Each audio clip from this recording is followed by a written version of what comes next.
Hello. कक्षा 11वीं अर्थशास्त्र के अंतर्गत हम लोग पाठ 3 आंकड़ों का संकलन का अध्ययन कर रहे हैं और आज के इस वीडियो में हम लोग देखेंगे एक अच्छी प्रश्नावली के क्या क्या गुण होते हैं और उसके बाद हम लोग देखेंगे द्वितीयक समंक को एकत्रित करने की क्या क्या रीतियाँ होती हैं। पिछले वीडियो में हम लोगों ने देखा था प्राथमिक समंक को एकत्रित करने की रीतियाँ, लेकिन आज के इस वीडियो में हम लोग देखेंगे द्वितीयक समंकों को संकलित करने की कौन कौन सी रीतियाँ होती हैं। तो सबसे पहले हम लोग देखेंगे एक अच्छी प्रश्नावली के बारे में क्यों जान रहे हैं हम लोग। प्राथमिक समंक एकत्रित करने की रीतियों में हम लोगों ने एक देखा था प्रश्नावली विधि, जिसमें प्रश्नावली बनाकर जो संबंधित व्यक्ति हैं उनको डाक के द्वारा भेजा जाता था। तो उसमें कौन कौन से गुण होने चाहिए, उसके अलावा व्यक्तिगत अनुसंधान प्रणाली में भी हम लोगों ने देखा था कि प्रश्न पूछा जाता है। तो एक प्रश्नावली तैयार करना एक बहुत ही महत्वपूर्ण कार्य होता है और उसमें कौन कौन से गुण होने चाहिए ये हम देखेंगे। तो सबसे पहला गुण ये है कि प्रश्नों की संख्या कम होनी चाहिए, अर्थात यदि बहुत ज़्यादा लंबा चौड़ा प्रश्न आप डाल देंगे तो जो उत्तर देने वाला व्यक्ति है वो बहुत जल्दी विरक्त हो जाएगा और उसका उत्तर देना वो नहीं चाहेगा। इसलिए पहला गुण ये होना चाहिए कि कम प्रश्न होने चाहिए और सॉलिड प्रश्न होने चाहिए, जिससे कि उत्तर देने वाला बोरियत महसूस ना करे। दूसरा गुण ये है कि जो प्रश्न हों वो छोटे होने चाहिए और स्पष्ट हों। यदि लंबे चौड़े प्रश्न होंगे तो उत्तर देने वाले को बहुत समय लगेगा और हो सकता है कि वो उत्तर देना ना चाहे। तो यदि अस्पष्ट नहीं होंगे तो उत्तर देने वाले को प्रश्न समझ में भी नहीं आएगा और उसको कठिनाई का सामना करना पड़ेगा। इसलिए अक्सर ऐसा कहा जाता है कि प्रश्नों का जो उत्तर होना चाहिए वो हाँ या ना में होना चाहिए। तीसरा, वर्जित प्रश्न नहीं पूछने चाहिए। कोई ऐसा प्रश्न, वर्जित प्रश्न का अर्थ ये है कि कोई भी ऐसा प्रश्न सामने वाले सूचक से नहीं पूछना चाहिए जिससे उसको कोई मानसिक तनाव हो या उत्तर देने में उसको असुविधा महसूस हो। उसके बाद उत्तर देने के लिए उचित स्थान देना चाहिए। यदि उसको उत्तर 3 लाइन में लिखना है और आपने एक ही लाइन दिया है तो उसको उत्तर लिखने में बहुत तकलीफ होगी, इसलिए उत्तर लिखने के लिए पर्याप्त स्थान देना चाहिए।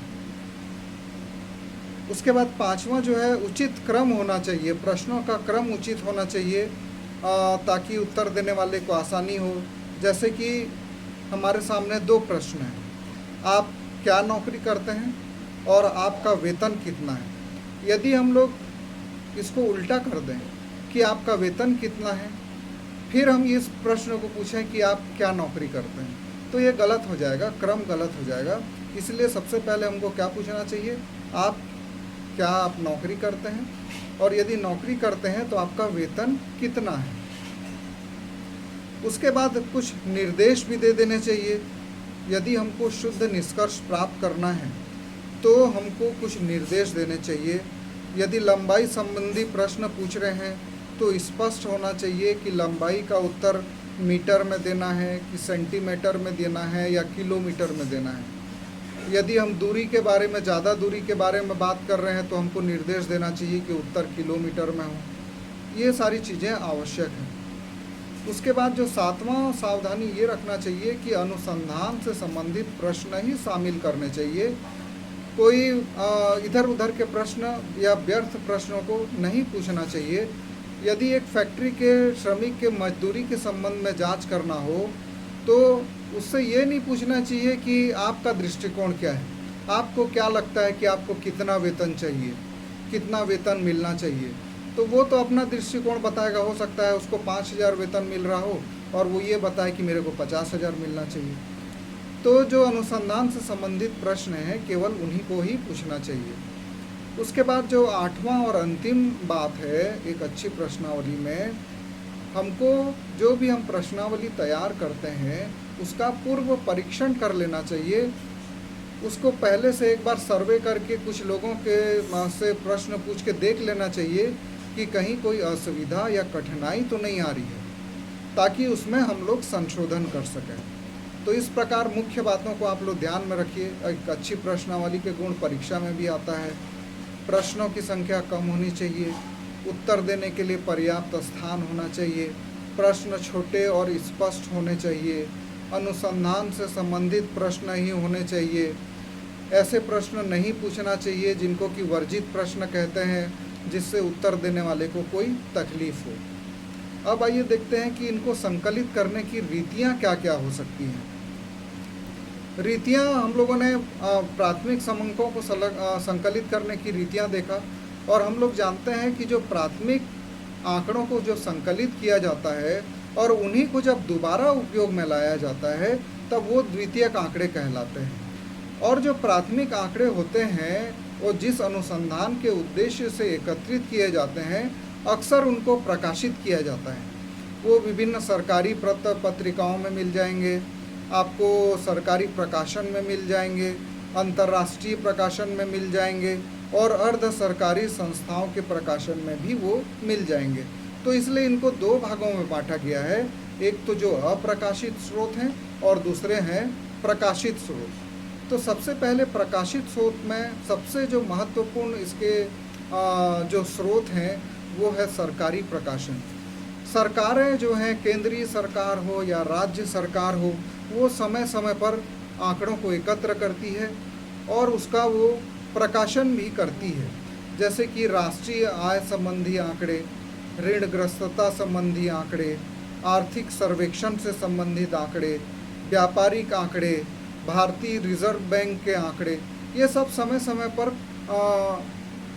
प्रकाशित होते रहते हैं, जिनका उपयोग द्वितीयक आंकड़ों को संकलित करने के लिए किया जाता है। उसके बाद कुछ अंतर्राष्ट्रीय प्रकाशन भी होते हैं, जैसे अंतर्राष्ट्रीय श्रम संगठन की रिपोर्ट, संयुक्त राष्ट्र संघ की रिपोर्ट, विश्व स्वास्थ्य संगठन की रिपोर्ट, विश्व बैंक की रिपोर्ट। और ये जो प्रकाशन होते हैं, इसमें से भी हम अपनी आवश्यकता के अनुसार आंकड़ों को वहाँ से निकाल सकते हैं।